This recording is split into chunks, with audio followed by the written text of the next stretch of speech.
Picture this.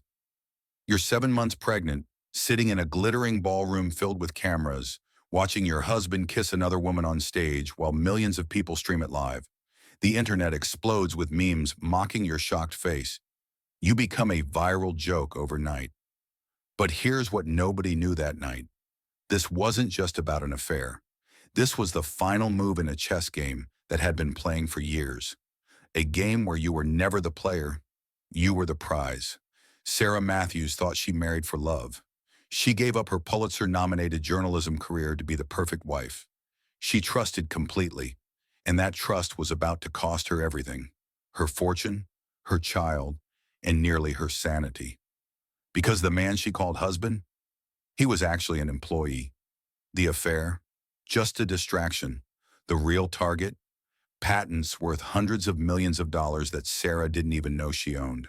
What started as a humiliating red carpet moment was actually the beginning of the most sophisticated con game you've ever heard. A billionaire puppet master, a network of stolen children, and a web of lies spanning 20 years and 23 victims. But Sarah Matthews had one thing her enemies didn't count on. She used to be an investigative journalist, and some instincts never die. Tonight, you'll discover how the most public humiliation became the first step toward the most spectacular revenge. How one woman's refusal to stay silent brought down a criminal empire that had operated in plain sight for decades. This is the story of how cameras that captured her lowest moment also documented the beginning of her greatest triumph. Sarah Matthews stared at the glowing phone screen in her darkened bedroom, her 7-month pregnant belly making it difficult to breathe. The encrypted message thread she had discovered on Derek's supposedly secure phone made her hands shake with each revelation. Derek Sterling, her husband of 5 years, tech mogul and venture capitalist, was not the man she thought she married. The messages between him and Madison Cole, a 26-year-old social media influencer, painted a picture of betrayal so complete it left Sarah gasping. "Tonight was incredible. Can't wait to be done with this charade," Madison had written just hours earlier. Derek's response was a knife to Sarah's heart. "Soon. The pregnancy makes it complicated, but once the baby comes, I'll have everything I need to move forward without her." Sarah pressed her hand to her belly, feeling their daughter kick as if sensing her mother's distress. She had given up everything for this marriage: her Pulitzer-nominated career as an investigative journalist, her financial independence, her identity. Derek had convinced her that staying home would be better for their family, that his success was their success. The bedroom door creaked open. Derek stepped in, his silhouette backlit by the hallway light, still wearing his expensive suit from whatever late meeting he claimed to have attended. "You're awake," he said, loosening his tie. "Everything okay with the baby?" Sarah quickly closed the phone, her heart pounding. "Just couldn't sleep. The baby's been active tonight." Derek approached the bed, and Sarah caught a whiff of unfamiliar perfume mixed with his cologne. The scent made her stomach turn, though she couldn't tell if it was from pregnancy nausea or pure disgust. "You know," Derek said, sitting on the edge of the bed, "I've been thinking about the Tech Innovation Awards next week. Maybe you should stay home. It's going to be a long night, and with your condition—" Sarah forced herself to meet his eyes. "My condition? I'm pregnant, not dying." Derek's jaw tightened slightly, a tell Sarah had learned to recognize over the years. "I'm just thinking about what's best for you and the baby. These industry events can be stressful." "I'd like to go," Sarah said firmly. "I haven't been out in months." For a moment, Derek's mask slipped, and Sarah saw something cold flash across his features. Then he smiled, the practiced expression he wore for investors and cameras. "Of course, honey, if you're feeling up to it." He leaned over and kissed her forehead, a gesture that once brought comfort, but now felt like betrayal. "I want you to be happy." As Derek headed to the bathroom, Sarah reopened the phone with trembling fingers. A new message had arrived from Madison. "Can't wait to see the look on her face when she realizes." Sarah's blood ran cold. They weren't just having an affair. They were planning something public, something designed to humiliate her. And the Tech Innovation Awards, broadcast live to millions, would be the perfect stage. She closed her eyes, trying to center herself the way she used to before breaking a major story. But this wasn't a story she was investigating. This was her life falling apart in real time, and she was the target, not the reporter. The shower started running, and Sarah heard Derek's voice through the door, talking on his phone. She pressed her ear to the wall, catching fragments. Everything's set for next week. She doesn't suspect. By the time it's over, she'll have no choice. Sarah pulled back, her mind racing. Every instinct she had developed as a journalist screamed that she was walking into a trap. But she was 7 months pregnant, financially dependent, and legally tied to a man who was clearly planning her destruction. For the first time since discovering the messages, Sarah felt something other than shock and betrayal. She felt the familiar fire of a story that needed to be told, even if she was living it instead of reporting it. Derek emerged from the bathroom, towel around his waist, looking every inch the successful entrepreneur who graced magazine covers. But Sarah now saw what she had missed before, the calculating coldness behind his smile, the way he studied her like she was a problem to be solved rather than a wife to be loved. "Get some rest," he said, climbing into bed beside her. "Big week ahead." Sarah lay still as Derek's breathing deepened into sleep, her mind working furiously. She might be trapped, but she wasn't helpless. Not yet.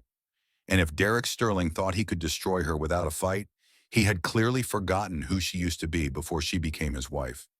The baby kicked again, stronger this time, and Sarah placed both hands on her belly. "We're going to be okay," she whispered into the darkness. "Mama's going to figure this out." But even as she made the promise, Sarah had no idea how much worse things were about to get. The Tech Innovation Awards were held at the Century Plaza Hotel, a glittering spectacle of Silicon Valley excess. Sarah stood before her closet mirror, trying to find something that fit her pregnant body and still looked appropriate for the cameras that would be everywhere. The black dress she finally chose was the only formal option that still fit, though it stretched uncomfortably across her belly. She looked at herself in the mirror and barely recognized the woman staring back. Where was the fierce journalist who had exposed corruption in City Hall? Where was the woman who had fearlessly pursued truth, no matter the cost? "You look beautiful," Derek said, appearing behind her in the mirror. He wore a perfectly tailored tuxedo that probably cost more than most people's monthly salary. His smile was camera-ready, but his eyes held no warmth. "Thank you," Sarah replied, though the compliment felt hollow. The ride to the hotel was tense. Derek spent the entire time on his phone, supposedly handling last-minute business calls, but Sarah caught him typing messages with the same secretive urgency she had seen him use with Madison. "Derek," she said as they pulled up to the red carpet, "is there anything you want to tell me before we go in there?" He looked at her sharply. "What do you mean?" "I just feel like something's different, like you're planning something." Derek's laugh was too loud, too forced. "Pregnancy hormones are making you paranoid, honey. Tonight is about celebrating innovation and the future of tech. Nothing more." But as they stepped out of the car and into the blinding flash of cameras, Sarah felt like she was walking into an execution chamber.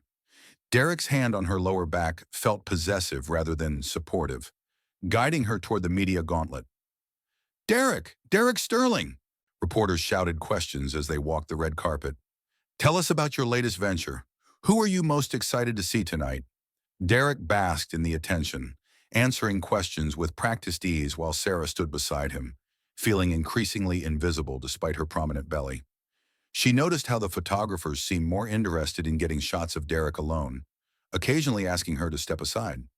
Inside the ballroom, Sarah found herself seated at Derek's company table while he worked the room, schmoozing with investors and industry leaders.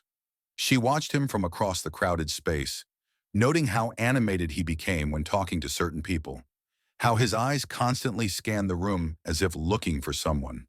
"Sarah Matthews?" She turned to find Claire Hoffman, her former editor from the Herald, approaching with a warm smile. Claire looked exactly as Sarah remembered, sharp-eyed, no nonsense, with graying hair pulled back in a practical bun. "Claire!" Sarah stood, genuinely happy to see a familiar face. "What are you doing here?" "Documentary work," Claire said, embracing her carefully. "Following the money and tech investments. Some fascinating stories emerging about how venture capital really works." She paused, studying Sarah's face. "How are you doing?" "Really?" Sarah started to give the standard response, but something in Claire's expression stopped her. "It's complicated." Before Claire could respond, the lights dimmed and the ceremony began. Derek returned to the table just as the first presenter took the stage, but Sarah noticed he kept checking his phone throughout the early awards. Then came the moment Sarah would replay in her mind for months to come. "Ladies and gentlemen," the presenter announced, "please welcome venture capitalist Derek Sterling to present the Innovation Partnership Award." Sarah watched her husband stride confidently onto the stage, the spotlight following him as he approached the podium. Behind him, a massive screen displayed the Sterling Ventures logo. "Innovation," Derek began, his voice carrying clearly through the ballroom, "requires partnership. It requires finding the right people who share your vision for the future." As he spoke, Sarah noticed movement at the side of the stage. A figure in a stunning silver dress was walking up the steps, but the stage lights made it difficult to see clearly. "Tonight, I want to introduce you to my newest business partner," Derek continued, his smile widening. "Someone who represents the future of digital marketing and brand development." The figure stepped into the light, and Sarah's blood turned to ice. Madison Cole, radiant and confident, joined Derek at the podium. She wore a silver dress that hugged her perfect figure, her long blonde hair styled in elegant waves. She looked like everything Sarah used to be, and everything Sarah could never be again.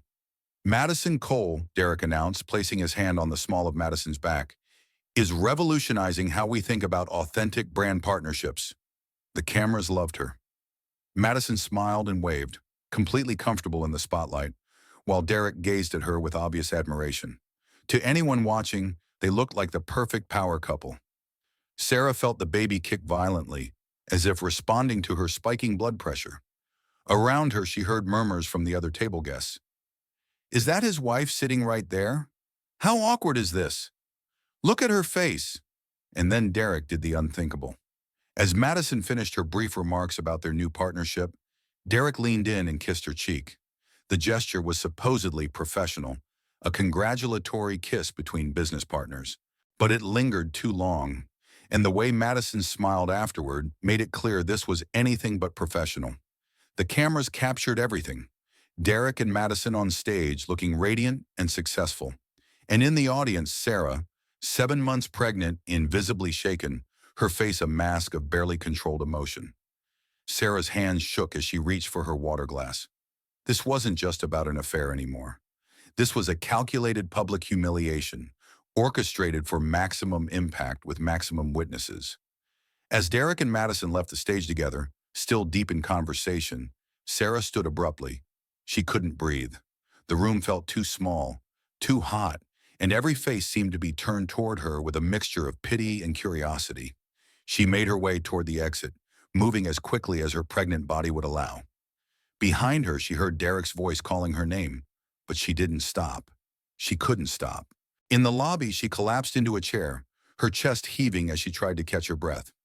Her phone buzzed with notifications.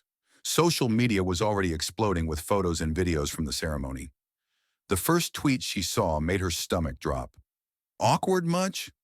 Derek Sterling's pregnant wife watching him cozy up to his hot new business partner. That kiss, though. Tech Awards. Dr. You're uncomfortable. Within minutes, the hashtag was trending. Sarah found herself at the center of a viral moment, cast as the pathetic pregnant wife, while her husband and his mistress were celebrated as the future of tech innovation. Her phone rang. "Derek." "Sarah, where are you? What the hell was that about?" "What was that about?" Sarah's voice came out as a whisper. "Derek, you just humiliated me in front of thousands of people. You're being dramatic. It was a business presentation. Madison is my business partner. Your business partner who you've been sleeping with for months." And the silence that followed was damning. Then Derek's voice returned, cold and sharp. "I think the pregnancy is affecting your judgment. Come back to the table. We'll discuss this at home." Sarah hung up and stared at the phone. Around her, hotel guests moved through the lobby, heading to after parties and late-night meetings. None of them knew that her entire world had just collapsed in front of millions of viewers. But as she sat there, fighting back tears and feeling her daughter kick restlessly inside her, Sarah made a decision. She wasn't going to be the victim in this story. Not without a fight. She just had no idea how much worse Derek's betrayal would get. 3 days after the awards ceremony, Sarah's humiliation had become internet folklore. Memes featuring her shocked expression were shared millions of times. Headlines like, "Pregnant wife's awkward moment goes viral," dominated entertainment blogs. She had become a punchline, and Derek seemed to be enjoying every minute of it. "You need to stop reading those articles," Derek said, finding her in the nursery she had been preparing for their daughter. "It's not healthy for the baby." Sarah looked up from the crib she was assembling, her hands still gripping the screwdriver. "Not healthy? Derek, you publicly humiliated me. Our daughter is going to grow up with videos of her father kissing another woman while her pregnant mother watched." Derek's expression didn't change. The cold calculation Sarah had begun to recognize remained fixed on his features. "I kissed her cheek. It was a professional gesture. You're making this into something it's not." "I found the messages, Derek." The words hung in the air between them. For the first time since the awards ceremony, Derek looked genuinely surprised. "What messages?" Sarah set down the screwdriver and faced him fully. "The encrypted messages between you and Madison. I know about the affair. I know you're planning to leave me after the baby is born." Derek was quiet for a long moment, studying her face. Then, to Sarah's surprise, he laughed. "Sarah, I think the stress of pregnancy is really getting to you. You're imagining things." "I'm not imagining anything. I saw the messages on your phone." "What phone?" "My business phone has security protocols that would prevent you from accessing anything sensitive. Are you sure you didn't dream this?" The gaslighting was so smooth, so practiced, that for a moment Sarah doubted herself. But she knew what she had seen. "I know what I read, Derek." "Show me." Sarah's confidence faltered. She had taken screenshots, but they were on Derek's own phone, which he kept locked and with him at all times. She had no proof beyond her own memory. Derek stepped closer, his voice taking on the gentle, condescending tone he used when explaining complex business concepts to people he considered less intelligent. "Honey, I think you're suffering from prenatal anxiety. It's very common. Maybe we should talk to your doctor about medication that's safe during pregnancy." "I'm not crazy." "I didn't say you were crazy. I said you're stressed and anxious, and it's causing you to misinterpret things." The kiss at the awards was professional. "Madison is my business partner. There are no secret messages because there's no affair." Sarah felt her reality tilting. Derek's certainty was so complete, his explanation so reasonable, that she began to question her own perceptions. But then her phone buzzed. "Sarah Matthews?" The voice on the other end was unfamiliar. "This is Claire Hoffman. We met briefly at the awards ceremony. Could we meet for coffee? I have something I think you should see." An hour later, Sarah sat across from Claire at a small cafe in Santa Monica, her hands wrapped around a decaf latte. Claire had chosen a corner booth away from other customers, and she kept glancing around as if checking for eavesdroppers. "I've been working on a documentary about corruption in venture capital," Claire began without preamble. "During my research, your husband's name came up repeatedly." Sarah's heart began to race. "What kind of research?" Claire opened a manila folder and spread several documents across the table. Financial statements, wire transfer records, correspondence between Derek and various business partners. "Derek has been embezzling money from his investors," Claire said quietly, "moving funds through shell companies, inflating valuations, and skimming profits. It's sophisticated, but it's definitely fraud." Sarah stared at the documents, her journalistic training kicking in despite her emotional state. The evidence looked damning. Bank records showing unusual transfers, emails discussing creative accounting, financial statements that didn't match public filings. "How did you get these?" "Sources inside several of the companies Derek has invested in. People who noticed irregularities and started asking questions. They came to me because they know my reputation for investigating financial crimes." Sarah studied the papers more carefully. If this was accurate, Derek wasn't just cheating on her. He was stealing from some of the most powerful people in Silicon Valley. "Why are you showing me this?" Claire leaned forward. "Because I think you're in danger. If Derek is planning to divorce you, it might be because he knows this is all going to come out. He'll want to protect his assets, and that means making sure you have no legal claim to anything." Sarah felt a chill run through her. "You think he's been planning this?" "I think the affair might be a smokescreen. Get you to divorce him for infidelity, paint you as the wronged but unstable wife, and walk away with everything before the fraud investigation hits." Sarah's mind raced. It would explain Derek's behavior, his confidence, his willingness to humiliate her publicly. He wasn't just cheating, he was setting her up. What should I do? Take these copies, Claire said, sliding the folder toward her. Get a lawyer, file for divorce first, and make sure these financial irregularities are part of the investigation. If you move fast, you might be able to protect yourself and your daughter. Sarah clutched the folder to her chest. For the first time since discovering Derek's betrayal, she felt like she had some power, some agency in her own story. Thank you, she whispered. I don't know why you're helping me, but thank you. Claire's expression softened. Because I remember the reporter you used to be, and because no woman deserves what he's doing to you. That evening, Sarah confronted Derek in his home office.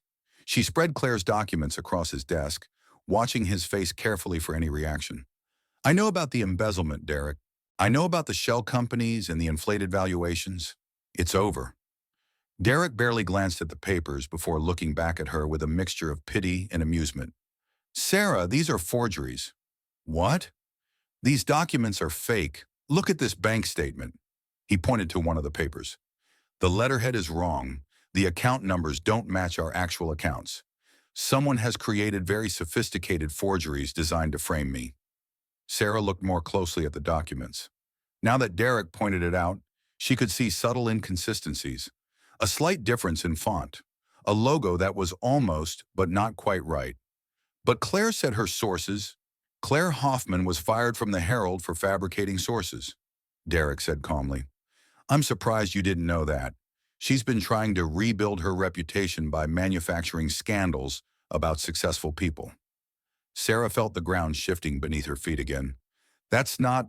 Claire wouldn't... Yeah, check for yourself. It's all public record. Sarah's hands shook as she gathered the papers. Everything that had seemed so clear, so damning, was now in question. Either Derek was the master manipulator she suspected, or she was losing her grip on reality. Why would Claire target you specifically? Derek shrugged. Probably because she knows you're vulnerable right now. Pregnant, emotional, looking for someone to blame for your unhappiness. You were always an easy mark for a good story, Sarah. It's what made you a good journalist, but it's also what made you gullible. The insult stung because it carried just enough truth to be believable. Sarah had always been willing to pursue a story based on limited evidence, trusting her instincts to guide her to the truth. But what if her instincts were wrong? I want to believe you, she said quietly. Then believe me. Derek stood and walked around the desk to embrace her. I love you and our daughter. Madison is a business partner, nothing more. There's no affair, no embezzlement, no conspiracy. There's just a successful man with a paranoid wife who's been manipulated by a disgraced journalist. As Derek held her, Sarah felt some of the tension leave her body. She wanted so desperately for this to be true, for her world to make sense again. But deep in her mind, a small voice whispered that something was still wrong.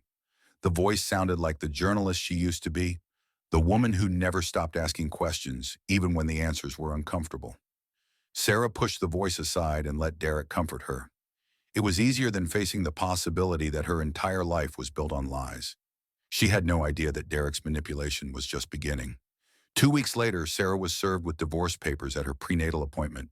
The process server found her in the waiting room of her obstetrician's office, surrounded by other pregnant women who watched in shocked silence as official documents were thrust into her hands.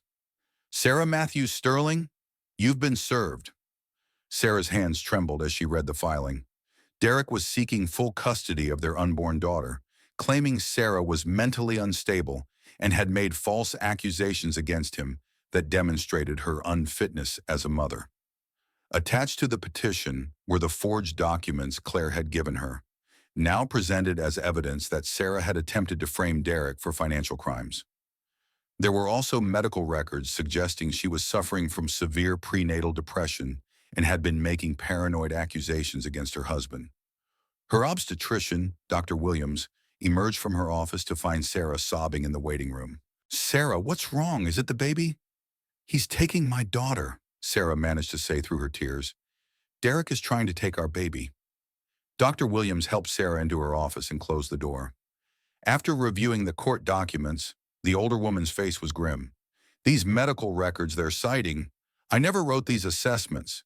This says I recommended psychiatric evaluation and possible medication for paranoid ideation. Sarah, I never said any of these things. Can you help me? Can you tell the court these are false? Dr. Williams hesitated. I can provide accurate medical records, but Sarah, I have to ask, have you been under unusual stress lately?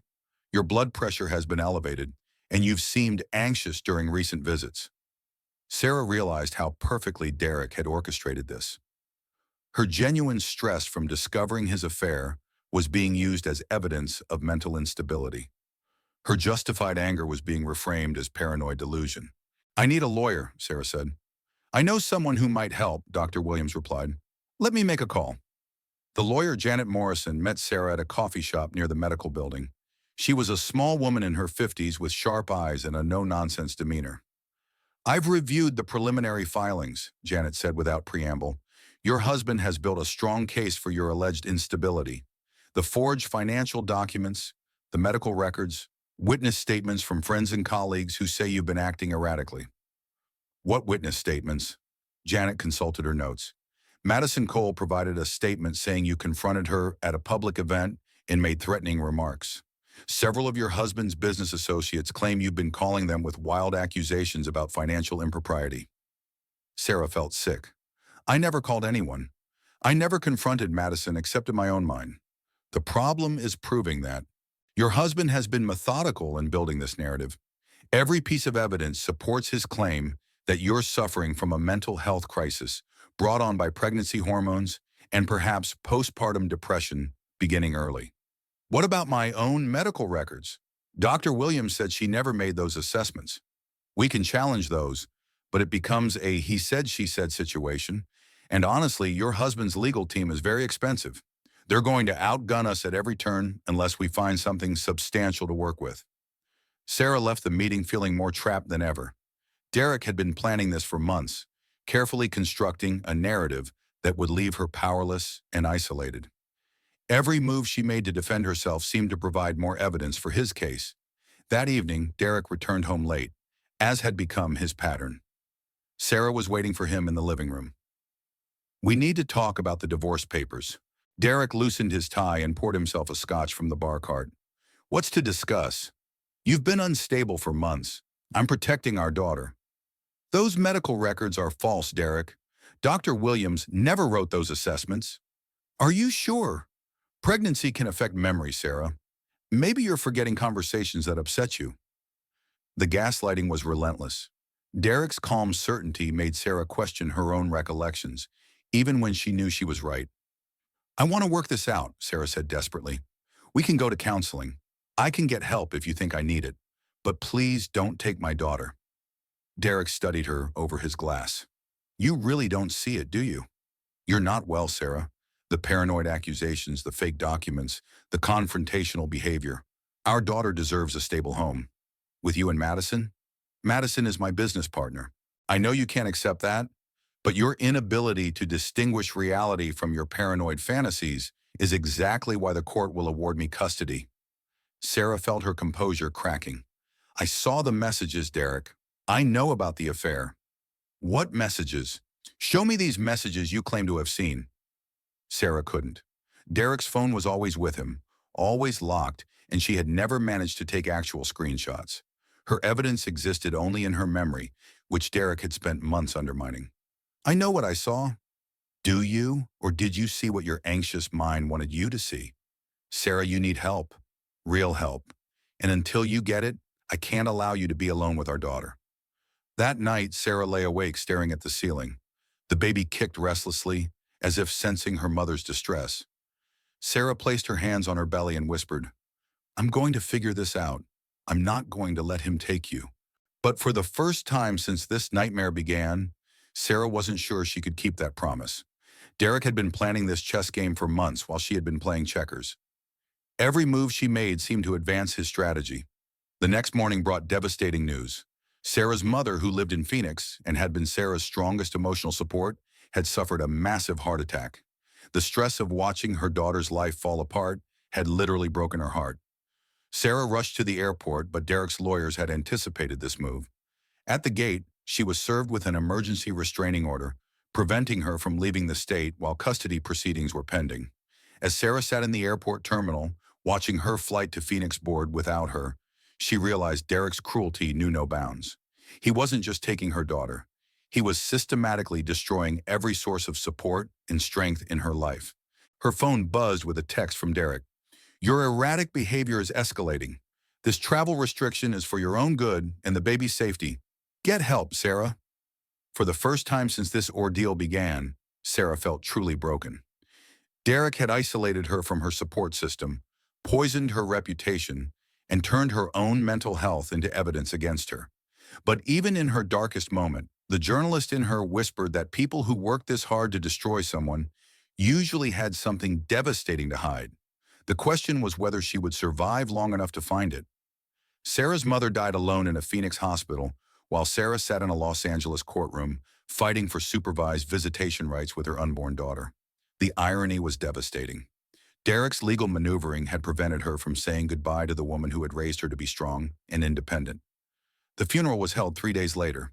Derek's lawyers magnanimously agreed to allow Sarah to attend, accompanied by a court-appointed supervisor who would ensure she didn't exhibit any erratic behavior that might endanger the pregnancy. Standing at her mother's graveside, 7 months pregnant and flanked by a social worker taking notes, Sarah felt the last of her old life crumble away. Her mother had been her anchor, the one person who believed in her unconditionally. Now she was truly alone. Derek attended the funeral, playing the role of supportive husband beautifully. He held Sarah's arm as she walked, whispered comforting words that the social worker could hear, and even shed what appeared to be genuine tears during the service. I'm so sorry for your loss, Madison Cole said, approaching Sarah after the burial. She wore an appropriate black dress and carried herself with perfect sympathy. Your mother was clearly a wonderful woman. Sarah stared at her husband's mistress, this woman who had helped orchestrate her humiliation, now offering condolences at her mother's funeral. The audacity was breathtaking. Thank you, Sarah managed, aware that anything more confrontational would be noted in the social worker's report. I hope you know, Madison continued, that Derek and I only want what's best for you and the baby. This whole situation has been so difficult for everyone. The casual cruelty of the statement, delivered with perfect sincerity, finally broke something inside Sarah. She turned and walked away before she said something that would end up in court documents. That evening, back at the house that no longer felt like home, Sarah found herself in Derek's office again. She wasn't looking for evidence this time. She was looking for something to help her understand how her life had become unrecognizable. The office was immaculate as always, Derek's success displayed in awards and photos with tech industry leaders.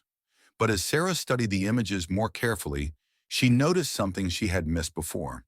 In several photos, a man appeared in the background or standing next to Derek at various events. The same man, always professionally dressed, always smiling. Sarah pulled one photo from its frame and studied the back.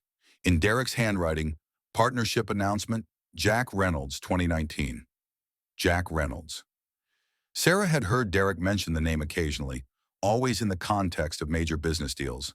She had assumed he was just another investor or business partner.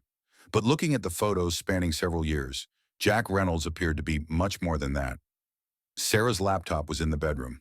Working quickly before Derek returned home, she searched for information about Jack Reynolds. What she found made her blood run cold. Jack Reynolds was a billionaire media mogul who specialized in acquiring distressed assets. But according to several business articles, his methods were controversial. He had a pattern of targeting companies and individuals during personal crises, offering help while maneuvering to acquire their assets at below-market prices. More disturbing were the lawsuits. 3 women over the past 5 years had sued Reynolds for fraud and manipulation. All 3 were high-net-worth women going through contentious divorces. All 3 claimed Reynolds had orchestrated their personal and financial destruction to acquire their assets. One case stood out. Elena Vasquez, a tech entrepreneur, had accused Reynolds of working with her ex-husband to fabricate evidence of mental instability during their divorce proceedings. The case had been settled out of court, but the legal filings told a story remarkably similar to what Sarah was experiencing. Sarah's hands shook as she read Elena's deposition. The same pattern of gaslighting, the same fake medical records, the same systematic isolation from support systems, even the same law firm representing the ex-husband. Sarah grabbed her phone and called the number listed for Elena Vasquez's attorney. It was late, but she left a desperate voicemail explaining who she was and begging for help. The callback came within an hour. "Sarah, this is Elena Vasquez. I got your message. Can you talk safely?" "I think so. My husband isn't home yet." "Listen carefully. Jack Reynolds doesn't just acquire companies. He acquires people. He finds successful individuals going through personal crises and manipulates those crises to gain control of their assets, their reputations, and their lives." "But why me? I don't have any assets worth stealing." "What did your father do for a living?" Sarah paused, confused by the question. "He was an engineer. He died when I was 12. "Why?" "What kind of engineer?" "Software. He worked for several tech companies in the 80s and 90s before he died. But I don't see what that has to do with anything." Elena's voice became urgent. "Sarah, did your father hold any patents, any intellectual property that might have been passed down to you?" Sarah thought back to the boxes of her father's papers her mother had saved. Technical documents and legal papers she had never bothered to read because they seemed irrelevant to her life. "I don't know. Maybe. My mother kept all his papers, but I never looked through them carefully." "You need to find those papers. Tonight." Jack Reynolds has spent years acquiring patents from the early days of personal computing and internet technology. If your father held patents that are now valuable, especially anything related to social media algorithms or data processing, you could be sitting on millions of dollars without knowing it. Sarah felt the world shift again, but this time toward clarity rather than confusion. "You think Derek married me to get access to my father's intellectual property?" "I think Jack Reynolds identified you as a potential target years ago and has been planning this acquisition ever since. Derek might be his employee more than his partner." The front door opened downstairs. Derek was home. "I have to go," Sarah whispered. "Sarah, be very careful. If I'm right, they'll escalate their tactics once they realize you're on to them. Trust no one except your own instincts." Sarah ended the call and quickly closed her laptop. She could hear Derek moving around downstairs, probably pouring his usual evening scotch. For the first time in months, she felt like she was seeing the truth clearly. Derek hadn't just cheated on her. He hadn't just planned to divorce her. He had married her under false pretenses, spent years gaining her trust, and was now systematically destroying her life to steal something she didn't even know she owned. The baby kicked hard, as if responding to Sarah's racing pulse. She placed her hand on her belly and made a silent promise. Tomorrow she would start fighting back. Tonight, she would begin planning her own strategy. But as Derek's footsteps approached the bedroom, Sarah realized she might already be running out of time. If Derek and Jack Reynolds suspected she was uncovering their scheme, they would move to the final phase of their plan, and she still didn't know what that final phase might cost her. Sarah waited until Derek left for his morning meeting before searching through her mother's belongings, which had been shipped from Phoenix after the funeral. Among the boxes of personal items, she found what she was looking for: her father's technical papers, carefully preserved for over 20 years.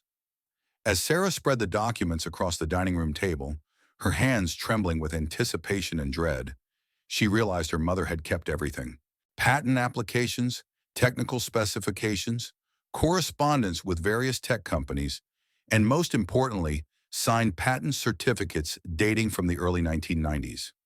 Her father, David Matthews, had been more than just a software engineer.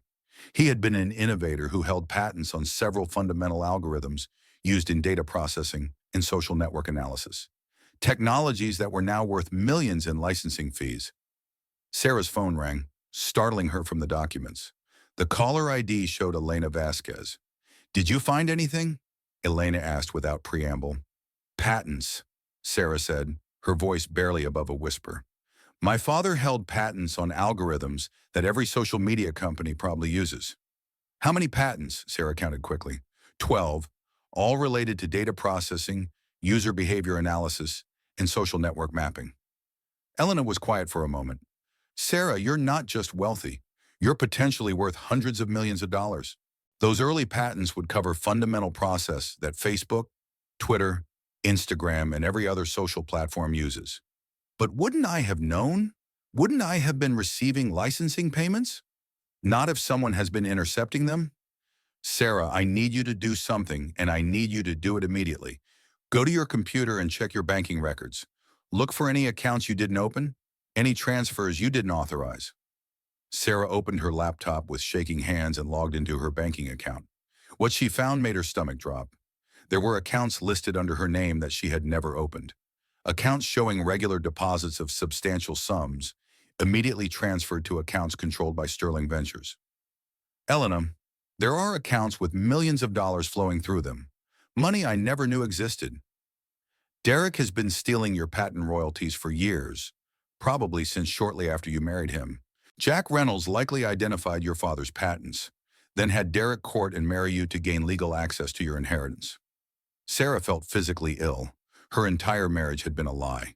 Derek had never loved her. She had been a mark, a target, a business acquisition disguised as romance. What do I do? You need to disappear, now, today. If they realize you've discovered the truth, they'll accelerate their timeline. The divorce, the custody battle, everything has been designed to gain legal control of your assets while discrediting you as a witness.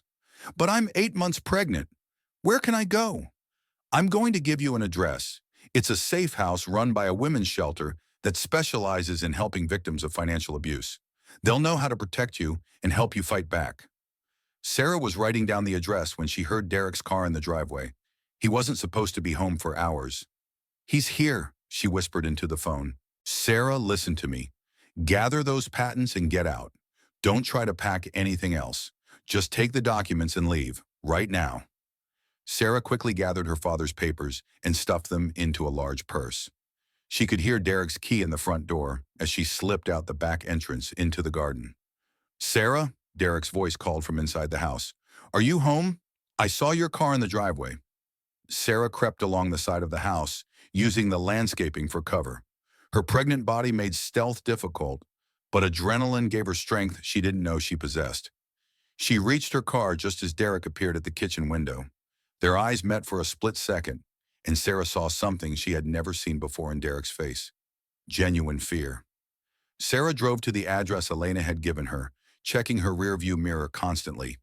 The safe house was a nondescript building in an older part of downtown, disguised as a social services office. Inside, she was met by a woman named Maria Santos, who seemed to have been expecting her. Elena called ahead, Maria explained, leading Sarah to a secure room. She told me about your situation. You're safe here, but we need to move quickly. Move quickly how? Your husband has probably already called the police to report you missing. He'll claim you're having a mental health crisis and are dangerous to yourself and your unborn child. We need to get you medical attention and legal representation before he can have you involuntarily committed. Sarah's blood ran cold. He can do that? With the right paperwork and the right judge, yes, especially given the mental health allegations he's already made in the custody proceedings. As if summoned by their conversation, Sarah's phone rang. Derek. Don't answer, Maria warned, but listen to the voicemail. We need to know what story he's telling. Derek's message was perfect in its calculated concern. Sarah, sweetheart, I came home and found you gone. You left behind all your prenatal vitamins and medical information. I'm worried about you and the baby. Please call me so I know you're safe. If you're listening to this, just know that I love you and want to help you get the care you need. To anyone listening, Derek sounded like a devoted husband worried about his unstable wife. But Sarah could hear the underlying message. I know you ran, and I'm going to use it against you. He's good, Maria said grimly. We've seen this pattern before. The next step will be a missing person report, followed by a request for emergency psychiatric hold when you're found. How do I fight this? We have a lawyer who specializes in these cases. But Sarah, you need to understand something. Jack Reynolds and your husband have been planning this for years. They have resources, connections, and a carefully constructed narrative. Fighting them will be the hardest thing you've ever done. Sarah thought about her father's patents, worth hundreds of millions of dollars. She thought about Derek's years of lies and manipulation. She thought about her unborn daughter, who deserved better than to be raised by people capable of such calculated cruelty. I want to fight, she said firmly, but I need to know how deep this goes. Who else is involved?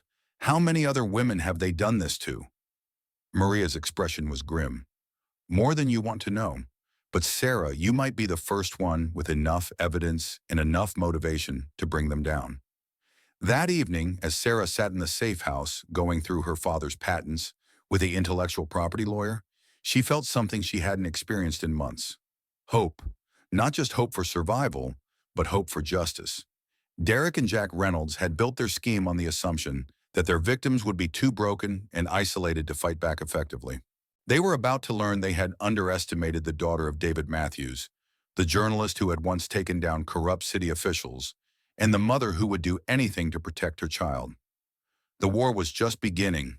Sarah's labor began at 3 in the morning, 6 weeks before her due date. The stress of the past months had finally taken its toll, and her daughter was determined to enter the world early.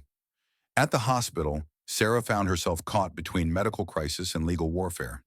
Derek had been notified of her admission and arrived with court documents attempting to gain immediate custody of the baby upon birth. Mrs. Sterling, the hospital's legal representative, explained while Sarah was between contractions, "Your husband has a court order granting him temporary custody based on your alleged mental health crisis and abandonment of medical care." "I didn't abandon medical care," Sarah gasped, gripping the bed rails. "I've been receiving care from Dr. Williams throughout my pregnancy. According to these documents, you missed your last 3 appointments and left your prescribed prenatal vitamins at home when you disappeared." Sarah realized Derek had been planning even this scenario. By arriving home early the day she discovered the patents, he had been able to document her absence from scheduled appointments and use her flight as evidence of instability. In the hallway outside her room, Sarah could hear Derek speaking to someone on his phone. His voice carried just enough for her to catch fragments. "Yes, just as we discussed. The timing is actually perfect. She'll be too distracted to interfere." Between contractions, Sarah managed to call Maria from the safe house. "They're going to take my baby the moment she's born," Sarah whispered into the phone. "Not if we move first," Maria replied. "I'm calling our emergency legal team. We're going to file an injunction based on the evidence you found about the patents and the financial fraud." "But I'm in labor. I can't fight this right now." "You don't have to. We've been preparing for this possibility. Your intellectual property lawyer has been working around the clock since yesterday. Sarah, your father's patents are worth more than we initially thought. Derek and Jack Reynolds have been collecting royalties on your behalf for over 8 years, to the tune of $30 million annually." Even through the pain of labor, the number was staggering. $30 million? Every year? Every year, and Sarah, we found something else.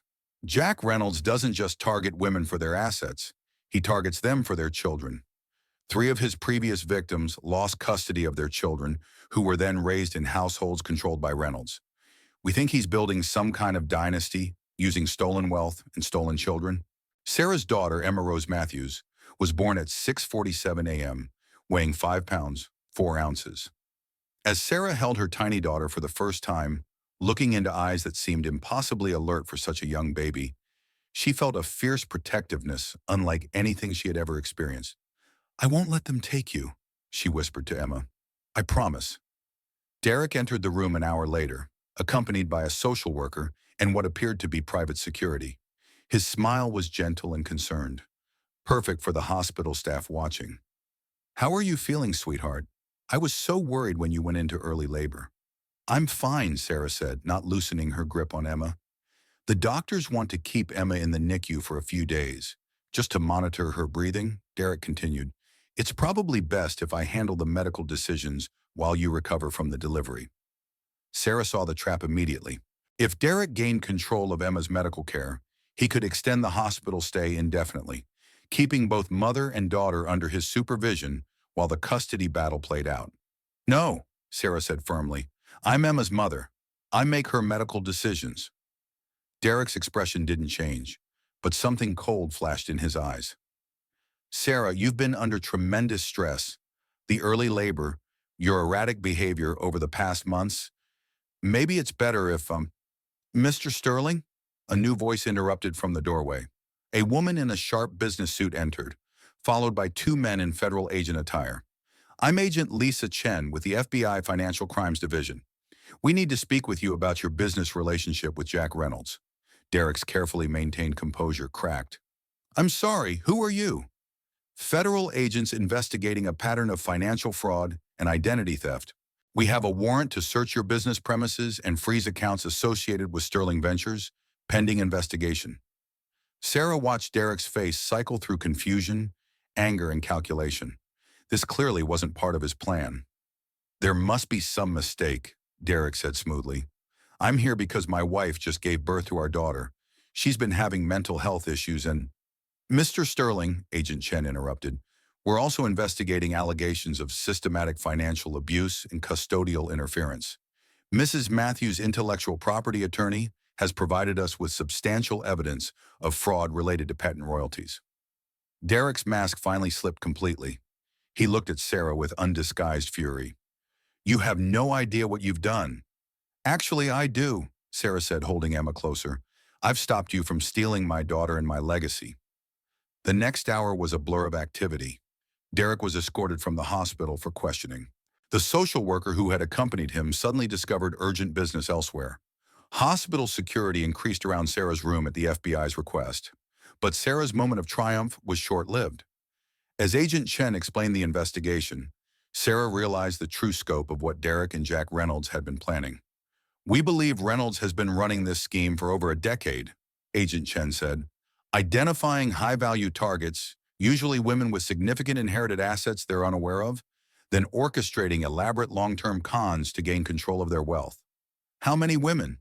At least 12 that we've identified so far. You're the first one who discovered the truth before they completed their acquisition.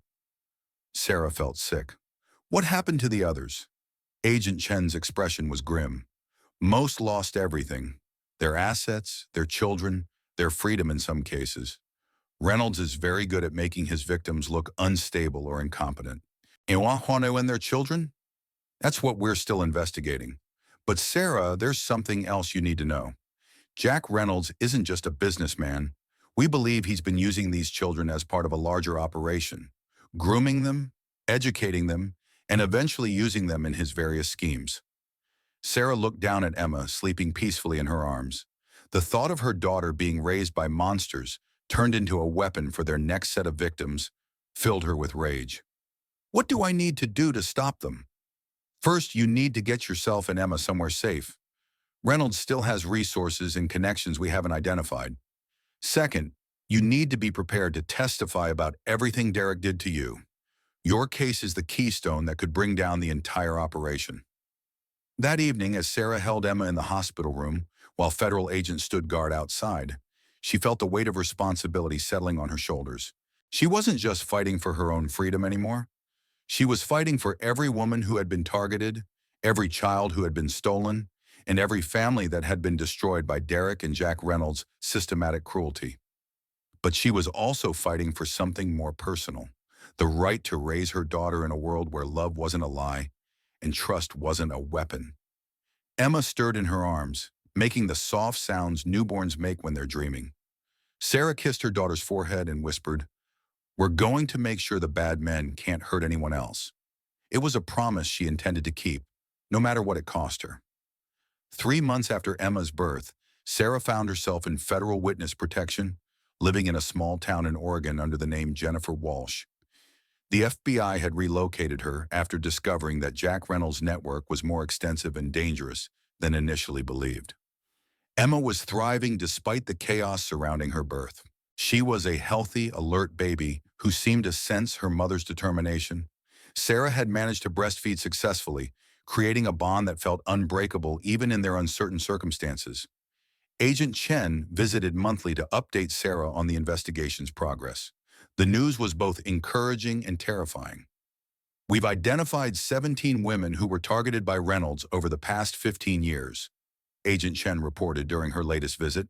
The pattern is always the same. Identify women with hidden assets, usually inherited intellectual property or trusts they're unaware of, then orchestrate their systematic destruction. Sarah adjusted Emma on her hip as they talked. At 3 months, Emma was beginning to smile and had developed an intense curiosity about faces and voices. What about the other children? That's where it gets complicated. We've located most of them, but they're all living in households controlled by Reynolds or his associates. Legally removing them is challenging because their mothers either willingly gave up custody as part of divorce settlements or were declared unfit by courts. Sarah felt a chill. Declared unfit using the same methods Derek used on me. Exactly. Reynolds has judges, social workers, and psychiatric professionals on his payroll. He's been building this network for decades. But you have evidence now. My case proves it's systematic. Agent Chen nodded. Your case is the key, but we need more. We need to prove Reynolds orchestrated each individual situation, and we need the other victims to come forward. Have you contacted them? We've tried. Most are too broken or too scared to cooperate. Reynolds doesn't just steal their money and children, Sarah. He destroys their credibility so thoroughly that most of them end up isolated, depressed, and unable to function normally. Sarah thought about how close she had come to that fate. If not for Elena's warning and her own journalism background, she might have ended up like the others, alone, discredited, and convinced she was losing her mind. What about Derek? Where is he now? In federal custody, but he's not talking. He's hired the best lawyers money can buy and is claiming he was manipulated by Reynolds just like you were. Sarah almost laughed. He's still lying. We know that, but proving it in court is different. Derek is smart enough to present himself as another victim of Reynolds' manipulation. That evening, Sarah received an unexpected phone call on the secure line the FBI had provided. Sarah, this is Elena Vasquez. I hope it's okay that I called. Elena, of course. How did you get this number? Agent Chen gave it to me. Sarah, I've been working with other victims of Reynolds' network. There are more of us than the FBI knows about, and we want to fight back. Sarah settled into her chair, Emma sleeping peacefully in the bassinet beside her. How many more? At least 25 women over the past 20 years. Reynolds has been refining his techniques, but the core strategy is always the same. Identify vulnerable women with hidden assets, infiltrate their lives through romantic partners or business associates, then systematically destroy their support systems and credibility while stealing their wealth. And their children. Elena's voice became harder. We've been tracking that too. 11 children total, all living in households controlled by Reynolds or his close associates. The youngest is 3 years old. The oldest is 22 and working directly for Reynolds now. Sarah felt sick. He's been doing this for 20 years? Longer. We think your case might be the first time anyone discovered the truth before losing everything. Sarah, we want to coordinate our testimonies. If we come forward together as a group, it's harder for Reynolds to discredit all of us. The idea was both thrilling and terrifying. What about safety? If Reynolds realizes we're organizing, he already knows we're organizing. 2 of our group have received threats in the past month. But Sarah, we can't live in fear forever, and we can't let him keep doing this to other women. Over the following weeks, Sarah became the unofficial coordinator for what they called the Phoenix Network, after Elena's original lawsuit that had started their investigation. 23 women spanning 2 decades of Reynolds' crimes, sharing their stories and building a case that would be impossible to dismiss. The similarities were startling. Reynolds always used attractive, charming men to initiate contact. The relationships were always whirlwind romances that moved quickly to marriage or cohabitation. The women were always gradually isolated from their support systems. And the destruction always began when the women became most vulnerable, during pregnancy, after the death of a parent, or during other major life transitions. He's not just a criminal, Elena observed during one of their video conferences. He's a predator who understands female psychology well enough to exploit it systematically. Sarah looked at Emma, now 4 months old and beginning to babble happily during their calls. What about the children? If we bring down Reynolds, what happens to them? That's the complicated part, said Maria, another victim whose 10-year-old son was living with her ex-husband and Reynolds. Some of them have been with these families for years. They might not even remember us. But they deserve to know the truth, Sarah said firmly. They deserve to know their mothers didn't abandon them willingly. As they planned their coordinated revelation, Sarah learned more about Jack Reynolds than she had ever wanted to know. He wasn't just wealthy. He was connected to politicians, judges, law enforcement officials, and business leaders across multiple states. His network included private investigators, corrupt social workers, and even some FBI agents who had been feeding him information about ongoing investigations. How do we know Agent Chen isn't compromised? Sarah asked during one particularly paranoid moment.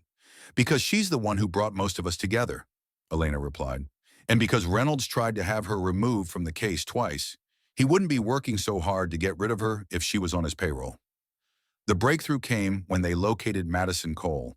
Derek's supposed girlfriend had disappeared shortly after Derek's arrest, but Elena's private investigator found her living under a new identity in Mexico. Madison agreed to talk, and what she revealed shattered even Sarah's understanding of the conspiracy. I've been working for Reynolds for 5 years, Madison said via encrypted video call. My job was to infiltrate target relationships, gather intelligence, and provide evidence for the men Reynolds placed with his targets. Sarah felt her worldview tilting again. Derek wasn't your boyfriend? Derek was my assignment. Reynolds identified you as a target 3 years before Derek even asked you out. Everything about your relationship was planned. Where you met, how Derek courted you, even when you got pregnant. The pregnancy was planned? Madison's expression was apologetic but matter-of-fact. Reynolds wanted you to have a child. Children make women more vulnerable and provide additional leverage for custody battles. Plus, if a woman has significant assets, the children become valuable in their own right. Sarah looked at Emma, playing contentedly with a soft toy. Her daughter's entire existence had been planned by criminals as part of a long-term theft operation. But as the shock wore off, Sarah felt something else. Rage. Pure, clean anger that burned away fear and uncertainty. Madison, Sarah said, are you willing to testify about all of this? Madison nodded. I'm already cooperating with the FBI. Reynolds threatened my family when I tried to leave his organization. I'm done being his weapon. That night, as Sarah held Emma close and watched her sleep, she realized they finally had everything they needed. Testimony from multiple victims, evidence of systematic fraud, insider information about Reynolds' methods, and proof of the larger conspiracy. Jack Reynolds had spent decades believing he was untouchable. He was about to learn that even the most carefully constructed lies eventually collapsed under the weight of truth. But Sarah also knew the hardest part was still ahead. Reynolds wouldn't go down without a fight, and he had resources and connections that could make their lives very dangerous. As Emma slept peacefully in her arms, Sarah whispered, "Almost over, baby girl. Mama's going to make sure the bad men can't hurt anyone else." The final confrontation was coming, and Sarah intended to be ready for it. The Tech Innovation Gala was held exactly 1 year after Derek's public humiliation of Sarah. The irony wasn't lost on anyone that Jack Reynolds had chosen this same event to make what he believed would be his triumphant return to public life. Reynolds had been fighting the federal charges for months, using his wealth and connections to delay proceedings and discredit witnesses. His lawyers had managed to get several charges dismissed on technicalities, and media coverage had begun to shift in his favor, portraying him as a successful businessman being persecuted by disgruntled ex-employees and unstable women. Sarah, now using her real name again after the FBI determined it was safe, had been following the coverage with growing frustration. Despite the evidence from 23 victims, Reynolds' media machine was successfully reframing the narrative. "He's going to walk away from this," Sarah told Agent Chen during their final preparation meeting. "His lawyers are too good, and he has too many people protecting him." "Not necessarily," Agent Chen replied. "Tonight changes everything." The plan was audacious and risky. Sarah would attend the gala as the guest of a legitimate tech entrepreneur who supported their cause. Reynolds would be there to receive a Lifetime Achievement Award, his rehabilitation campaign culminating in public recognition. But Reynolds didn't know that Madison Cole had been working with the FBI for months, documenting his ongoing crimes. He also didn't know that Sarah's father's patents had been used to trace a network of fraudulent licensing agreements that implicated dozens of Reynolds' associates. Most importantly, Reynolds didn't know that Sarah had spent the past year rebuilding herself into someone far more dangerous than the vulnerable pregnant woman he had tried to destroy. Sarah arrived at the gala in a midnight blue gown that accentuated her post-pregnancy figure beautifully. She had lost the baby weight and gained something more valuable: confidence born from surviving the worst kind of betrayal and emerging stronger. Emma was safe with Elena, who had become not just an ally, but a close friend. The Phoenix network had evolved into a support system that made each of them stronger than they had ever been alone. "You look incredible," Claire Hoffman said, meeting Sarah near the entrance. Claire had been investigating Reynolds independently and was filming a documentary about the network of victims. "I feel like myself again," Sarah replied, "for the first time in years." Inside the ballroom, Sarah could see Reynolds holding court near the main stage. At 62, he was still an imposing figure, tall, silver-haired, with a kind of commanding presence that made people want to please him. Surrounding him were politicians, tech leaders, and social influencers who had no idea they were celebrating a predator. Derek was notably absent. He had been convicted on lesser charges and was serving a reduced sentence in exchange for testimony against Reynolds. Even his cooperation hadn't been enough to save him from prison, though his sentence was lighter than what Sarah felt he deserved. "Ladies and gentlemen," the evening's host announced, "please welcome Jack Reynolds to receive this year's Lifetime Achievement Award for Innovation in Business Development." Sarah watched from her table as Reynolds took the stage to thunderous applause. He looked completely in his element, basking in admiration and respect from people who considered him a visionary. "Innovation," Reynolds began, his voice carrying easily through the ballroom, "requires seeing opportunities that others miss. It requires having the vision to identify potential where others see only problems." Sarah felt sick listening to him describe his predatory behavior in the language of business innovation. But she also felt something else: anticipation. Reynolds continued his speech, weaving a narrative about taking risks, building partnerships, and creating value from distressed assets. To anyone who knew his true methods, it was a confession delivered with pride. "Success in business," Reynolds said, "often means acquiring what others have failed to protect or develop properly. It means having the patience to build long-term strategies and the courage to execute them when the moment is right." The moment arrived in the form of Agent Chen and a team of federal agents entering the ballroom. They moved quietly but purposefully, positioning themselves at the exits while Reynolds continued speaking. "Sometimes," Reynolds went on, oblivious to the drama unfolding around him, "the most valuable assets are hidden in plain sight. The key is knowing how to recognize them and having the infrastructure to acquire them efficiently." That was Sarah's cue. She stood and walked toward the stage, her movement causing a ripple of attention through the crowd. By the time she reached the microphone that had been set up for questions, the ballroom was focused on her. "Mr. Reynolds," Sarah said, her voice carrying clearly through the sound system, "could you elaborate on your methods for acquiring those hidden assets?" Reynolds' smile faltered slightly as he recognized her. "I'm sorry, who are you?" "Sarah Matthews. You might know me better as Sarah Sterling, one of your hidden assets." The ballroom erupted in whispers. Phones came out as people began recording what was clearly about to become a viral moment. "I think there's been some confusion," Reynolds said, trying to regain control of the situation. "This isn't the appropriate venue for—" "This is the perfect venue," Sarah interrupted, "because this is where my husband publicly humiliated me exactly 1 year ago as part of your operation to steal my family's intellectual property." Reynolds looked around the ballroom, suddenly noticing the federal agents positioned at every exit. His composure cracked slightly. "Mr. Reynolds," Agent Chen said, approaching the stage with handcuffs, "you're under arrest for conspiracy to commit fraud, racketeering, and violations of the RICO Act." The ballroom erupted in chaos as photographers and videographers captured Reynolds being arrested on stage. But Sarah wasn't finished. "Ladies and gentlemen," she said, taking control of the microphone as Reynolds was led away, "Jack Reynolds has spent 20 years systematically targeting women, stealing their assets, and taking their children. He's not an innovator. He's a predator who used wealth and connections to avoid accountability for his crimes." The applause that followed was unlike anything at any tech gala before. It wasn't polite recognition of an industry leader. It was the sound of people witnessing justice being served. As Sarah left the stage, she was surrounded by reporters, tech leaders, and other attendees who wanted to know more about the story.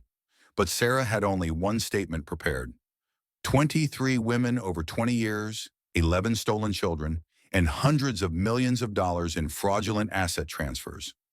The full story will be available in the federal court documents, which are now public record. Outside the hotel, Sarah finally felt the weight of the past year lifting from her shoulders.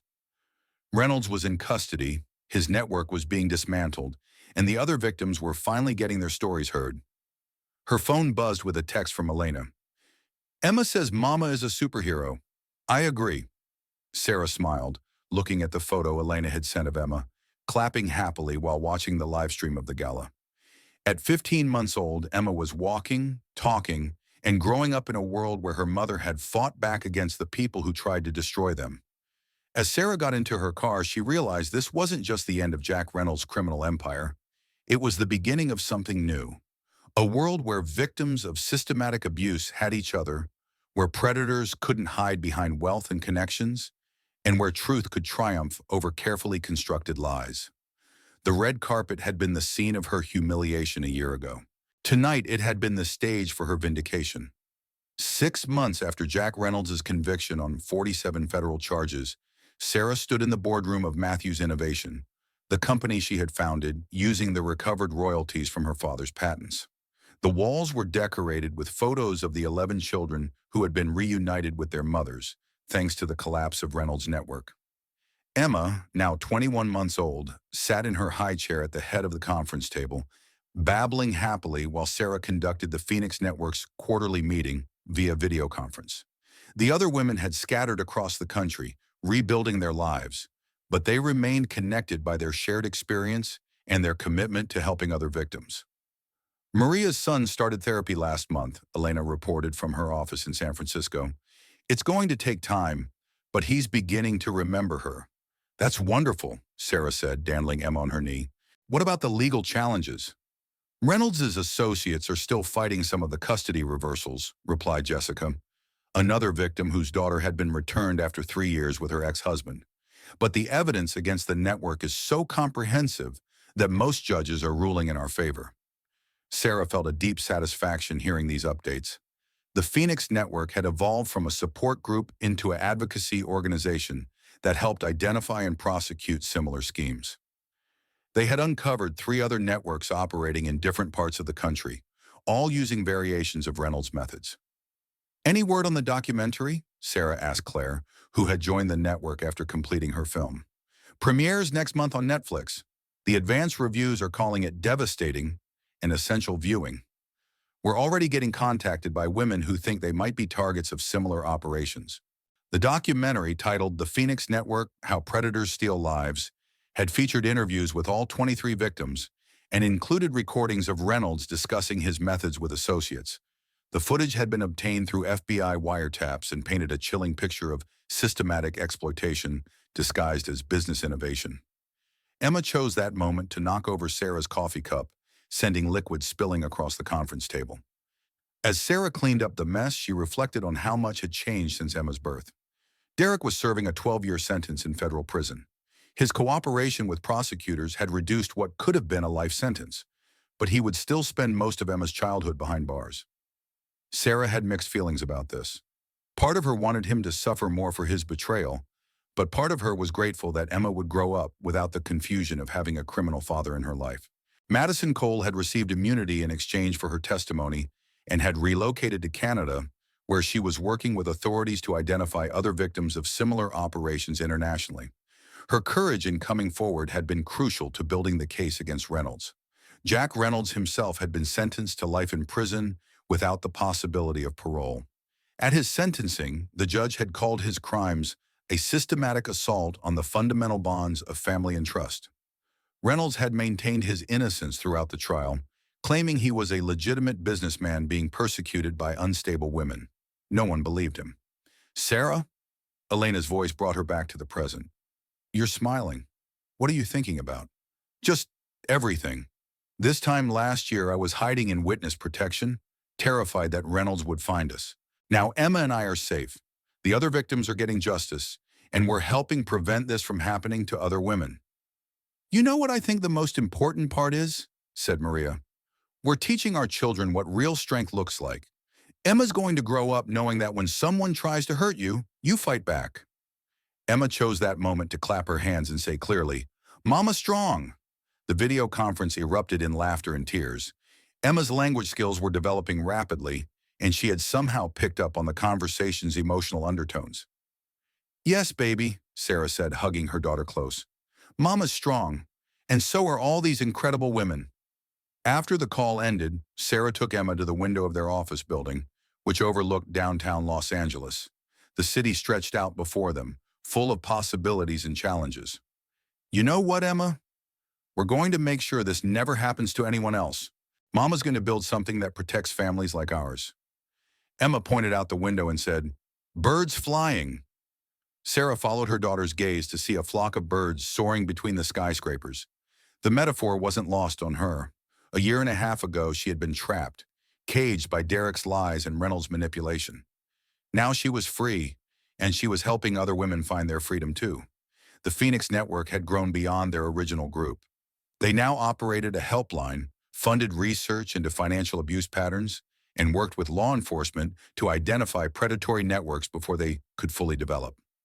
Sarah's Matthews innovation provided the financial backing, while the other women contributed their expertise in psychology, law, and business.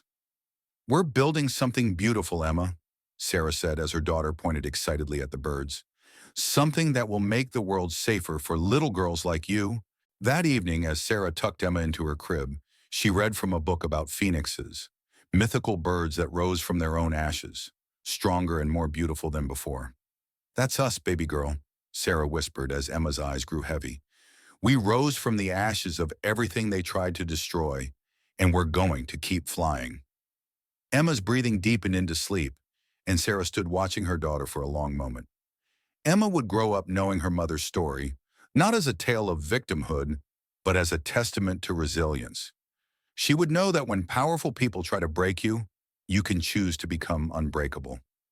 In the kitchen, Sarah poured herself a glass of wine and checked her phone. 23 messages from reporters wanting interviews about the documentary premiere. 17 emails from women seeking help through the Phoenix Network hotline. 3 missed calls from Elena, probably sharing updates about the international expansion of their advocacy work. But the message that made her smile was a simple text from Claire. "Saw the birds outside my window today and thought of you.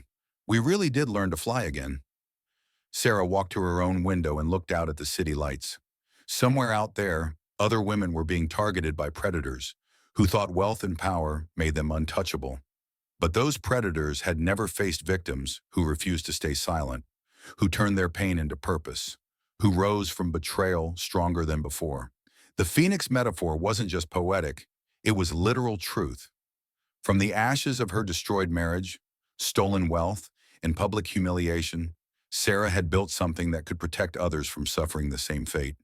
She raised her wine glass toward the window, toward the city, toward the future Emma would inherit. "Here's to flying," she whispered. And in the quiet of her home, with her daughter sleeping peacefully nearby, and her phone buzzing with messages from women around the world who were finally finding their voices, Sarah Matthews felt something she hadn't experienced in years: complete and unshakable peace. The red carpet had been the scene of her public humiliation, but it had also been the beginning of her transformation from victim to victor, from broken woman to unstoppable force for justice. Derek Sterling had brought his mistress to the red carpet, thinking he was displaying his power. Instead, he had created the moment that would ultimately destroy him and save 23 other women from the same fate. Sometimes the worst betrayals become the foundation for the greatest triumphs. And sometimes when cameras flash to capture your lowest moment, they're actually documenting the first moment of your greatest comeback. Sarah Matthews had learned to fly, and she was never coming down. If this story of resilience, justice, and incredible courage moved you, I need your help sharing it with others. Stories like Sarah's happen more often than we want to believe, and awareness is the first step toward prevention. Hit that like button if you believe victims deserve justice. Share this video with someone who needs to hear that it's possible to rise stronger from betrayal. And if you want more true stories about ordinary people doing extraordinary things when life tests them, subscribe and ring that notification bell. Your engagement helps these stories reach the people who need them most, because sometimes the story that saves someone's life is just one click away. What did you think about Sarah's transformation from victim to victor? Drop your thoughts in the comments below. And remember, you're stronger than you know, braver than you feel, and more capable than you imagine. I'll see you in the next story, where we'll explore another incredible journey of human resilience. Until then, keep believing in the power of truth to triumph over lies.